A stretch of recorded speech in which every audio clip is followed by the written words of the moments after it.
नमस्कार, स्वागत है आप सभी का। डीडी न्यूज़ देख रहे हैं आप और सांकेतिक भाषा के इस खास बुलेटिन को लेकर हाजिर हूं मैं कृतिका और मेरे साथ है मेरे सहयोगी शरद मुदगल, जो खबरों को सांकेतिक भाषा के जरिए आप सभी तक पहुंचाएंगे। तो चलिए शुरुआत करते हैं इस खास बुलेटिन की और सबसे पहले देख लेते हैं सुबह की अहम सुर्खियां।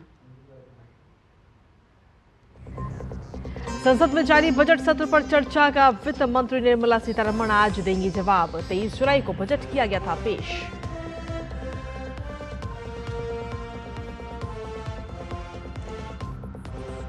प्रधानमंत्री आज जर्नी टुवर्ड्स विकसित भारत को करेंगे संबोधित। केंद्रीय बजट 2024-25 के बाद होने वाली कॉन्फ्रेंस में विभिन्न सेक्टर के लोग होंगे शामिल।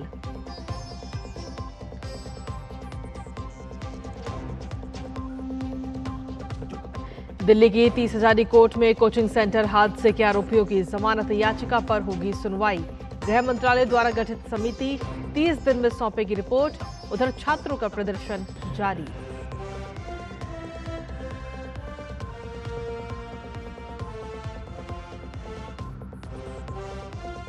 योगी सरकार आज वर्ष 2024-25 का पहला अनुपूरक बजट सदन में करेगी पेश। कल पेश किए गए विधेयक में लव जिहाद पर उम्र कैद का प्रस्ताव।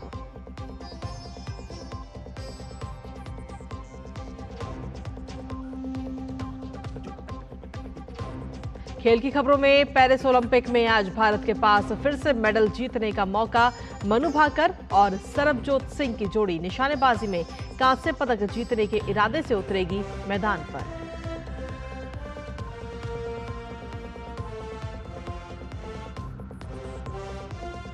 और सूर्य कुमार की कप्तानी में श्रीलंका का सुपड़ा साफ करने उतरेगी टीम इंडिया। 2-0 की अजय बढ़त के साथ भारतीय टीम के हौसले बुलंद।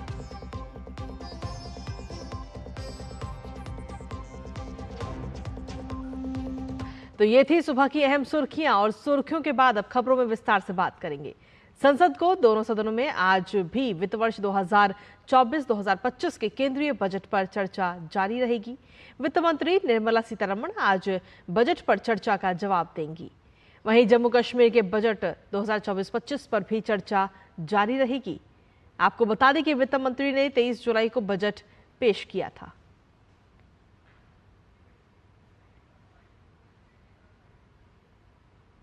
वहीं प्रधानमंत्री नरेंद्र मोदी आज केंद्रीय बजट 2024-25 के बाद नई दिल्ली में आयोजित हो रहे एक सम्मेलन के उद्घाटन सत्र को संबोधित करेंगे। इसका विषय है जर्नी टुवर्ड्स विकसित भारत। सम्मेलन का आयोजन भारतीय उद्योग परिसंघ कर रहा है और इसका उद्देश्य विकास के लिए सरकार के दृष्टिकोण और इस दिशा में उद्योग की भूमिका की रूपरेखा प्रस्तुत करना है। इस सम्मेलन में उद्योग, सरकार, राजनयिक समुदाय, विशेषज्ञ समुदाय और अन्य लोगों के अलावा 1000 से ज्यादा प्रतिभागी शामिल होंगे। इसके साथ ही देश और विदेश के विभिन्न CII केंद्रों से कई लोग भी इसमें जुड़ेंगे। दिल्ली की 30 हजारी कोर्ट में कोचिंग सेंटर हादसे के आरोपियों की जमानत याचिका पर आज सुनवाई होनी है। कोचिंग हादसे के मामले में पुलिस ने कल 4 भवन मालिकों समेत 5 और आरोपियों को गिरफ्तार किया था। दिल्ली मध्य जिला के पुलिस उपायुक्त DCP M हर्षवर्धन ने बताया कि गिरफ्तार आरोपियों में से 4 उस भवन के मालिक हैं जिसमें कोचिंग सेंटर चल रहा था। इनकी पहचान करोलबाग निवासी सरबजीत सिंह, तेजिंदर सिंह, हरविंदर सिंह और परविंदर सिंह के रूप में हुई है, जो चचेरे भाई हैं। इन्होंने राव स्टडी सेंटर को इमारत किराए पर दी थी। 5वां व्यक्ति SUV गाड़ी का चालक मनोज कटारिया है। कटारिया पर आरोप है कि जलभराव के दौरान उसने तेजी से गाड़ी निकाली, जिससे स्टडी सेंटर का गेट टूट गया और बेसमेंट में पानी भरता चला गया। अदालत ने 5 आरोपियों को 14 दिन की न्यायिक हिरासत में भेजा है। कोचिंग सेंटर के मालिक व संचालक को पहले ही गिरफ्तार किया जा चुका था, जिसे पुलिस ने गिरफ्तार करने के बाद न्यायिक हिरासत में भेज दिया था। सभी की जमानत याचिका पर आज अहम सुनवाई होनी है। दिल्ली के ओल्ड राजेंद्र नगर स्थित एक कोचिंग सेंटर में हुई इस दुर्भाग्यपूर्ण घटना की उच्च स्तरीय जांच होनी है। गृह मंत्रालय ने जांच के लिए एक समिति गठित की है। समिति घटना के कारणों की जांच करेगी, जिम्मेदारी तय करेगी, उपाय सुझाएगी और नीतिगत बदलावों की सिफारिश करेगी। समिति में आवास और शहरी मामलों का मंत्रालय के अतिरिक्त सचिव, गृह मंत्रालय प्रमुख सचिव, दिल्ली सरकार, विशेष सीपी, दिल्ली पुलिस, अग्निशमन सलाहकार और संयुक्त सचिव, गृह मंत्रालय संयोजक होंगे। गृह मंत्रालय ने कमेटी गठित कर कहा है कि हादसा क्यों हुआ, किसकी जिम्मेदारी थी और आने वाले दिनों में कैसे ये हादसे रोके जा सकते हैं, इन सब पर जांच कर रिपोर्ट सौंपे। साथ ही कहा कि कमेटी अपनी रिपोर्ट 30 दिन के भीतर देगी। साथ ही ऐसे हादसों को रोकने के उपाय भी सुझाएगी।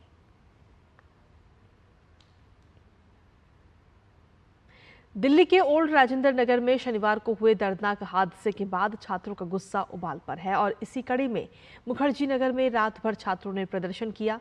मुखर्जी नगर IAS की तैयारी करवाने वाले कोचिंग सेंटरों का एक और प्रमुख केंद्र है। यहां भी रात भर छात्रों का प्रदर्शन जारी रहा। छात्रों की मांग है कि घटना की जांच होनी चाहिए। साथ ही उन्होंने मांग की है कि ऐसी घटना भविष्य में नहीं घटे, इसके लिए उपाय किए जाने चाहिए ताकि ऐसी घटना उनके साथ ना हो। रात में ही मॉडल टाउन के SDM राजीव छात्रों से मिलने के लिए पहुंचे।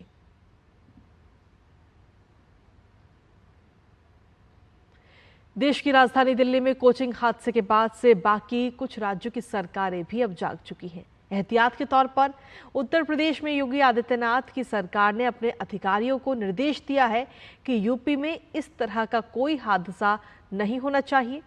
इसके लिए अपर मुख्य सचिव नितिन गोकर्ण ने सभी विकास प्राधिकरणों से कहा है कि वो अपने अपने क्षेत्र में स्थित भवनों के बेसमेंट निर्माण और उनमें संचालन से जुड़े कार्यों के संबंध में सुरक्षा उपाय सुनिश्चित करें। अपर मुख्य सचिव की ओर से साफ निर्देश है कि बेसमेंट में अवैध गतिविधियों को रोकें। बारिश में बेसमेंट में खुदाई नहीं होगी। अगर बहुत जरूरी हो तो पूरी सुरक्षा के साथ खुदाई का काम किया जाए। बावजूद इसके कोई हादसा हुआ तो संबंधित अफसरों की जवाबदेही तय होगी। उत्तर प्रदेश में विधानसभा का मानसून सत्र चल रहा है। योगी सरकार आज विधानमंडल के मानसून सत्र में साल 2024-25 का पहला अनुपूरक बजट पेश करेगी। विकास की कई योजनाओं को ध्यान में रखते हुए यह अनुपूरक बजट सदन में पेश किया जाएगा। सरकार वर्ष 2025 में प्रयागराज में होने वाले महाकुंभ पर्यटन स्थलों के विकास के लिए अनुपूरक बजट के माध्यम से धनराशि दे सकती है। धार्मिक व पर्यटन स्थलों के विकास की कई योजनाओं के लिए भी धनराशि प्राविधान अनुपूरक बजट में किया जा सकता है। साथ ही केंद्र सरकार की योजनाओं में प्रदेश की हिस्सेदारी के लिए धनराशि की भी व्यवस्था अनुपूरक बजट में की जा सकती है। आपको बता दें कि इस वर्ष 2024-25 में योगी सरकार ने 7.36 लाख करोड़ रुपए का बजट प्रस्तुत किया था। लव जिहाद पर उत्तर प्रदेश में मुख्यमंत्री योगी आदित्यनाथ की सरकार ने सख्त रुख अपनाते हुए विधानसभा में यूपी विधि विरुद्ध धर्म संपरिवर्तन प्रतिषेध विधेयक 2024 पेश किया। इसके अंतर्गत आने वाले लव जिहाद के मामलों में अब आजीवन कारावास तक की सजा होगी। यूपी विधि विरुद्ध धर्म संपरिवर्तन प्रतिषेध विधेयक 2024 के अंतर्गत आने वाले परिभाषित अपराधों में भी 2 गुना सजा का प्रावधान किया गया है। इसमें कुछ नए अपराध को भी शामिल किया गया है। ऐसा पहली बार है कि इस विधेयक में आजीवन कारावास तक सजा दिए जाने का प्रावधान शामिल हुआ है।